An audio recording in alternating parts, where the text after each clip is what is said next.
আসসালামু আলাইকুম বন্ধুরা, আজকে আপনাদের জন্য নতুন আরেকটা ভিডিও নিয়ে এসেছি। কিভাবে সরকারি বেসরকারি প্রাথমিক বিদ্যালয়ে 2023 সালের বইয়ের চাহিদা এন্ট্রি দেওয়া যায় সেই ভিডিওটি নিয়ে চলুন ভিডিও শুরু করা যাক।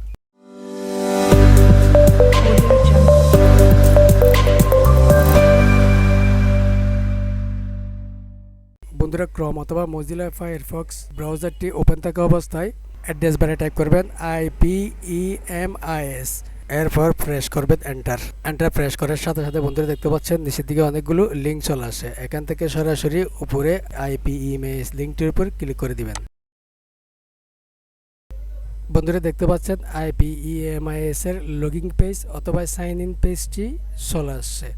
এই পেজে ইউজার আইডির করে ইউজার নাম্বারটি টাইপ করে দিবেন, অর্থাৎ IPEMIS রেজিস্ট্রেশন করার সময় যে ইমেল আইডি অথবা মোবাইল নাম্বারটি দিয়েছিলেন সেই নাম্বারটি টাইপ করে দিবেন। পাসওয়ার্ডে করে যে পাসওয়ার্ডটি দিয়েছিলেন সেই পাসওয়ার্ডটি টাইপ করে দিবেন, এরপর সাইন ইন লেখার উপর ক্লিক করে দিবেন।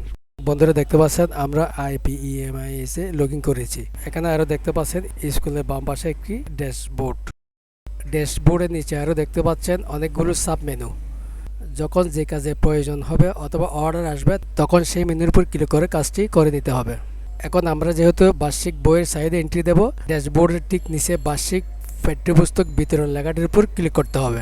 এখান থেকে চাহিদা কিন্তু বইয়ের স্ট্যাটাস দেখে নিতে পারবেন, বইয়ের চাহিদা দেখে নিতে পারবেন। আমরা যেহেতু বার্ষিক বইয়ের চাহিদা এন্ট্রি দেব, সরাসরি বার্ষিক চাহিদা লেখাটির উপর ক্লিক করে দিবেন।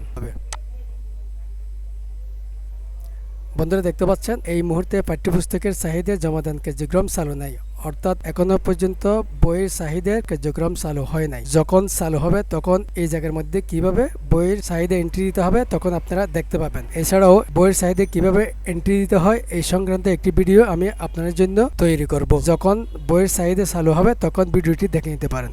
ভিডিওটি নোটিফিকেশন পেতে চ্যানেলটি সাবস্ক্রাইব করে রাখতে পারেন। আজ এ পর্যন্তই। ভালো থাকুন, সুস্থ থাকুন। আল্লাহ হাফেজ। আসসালামু আলাইকুম।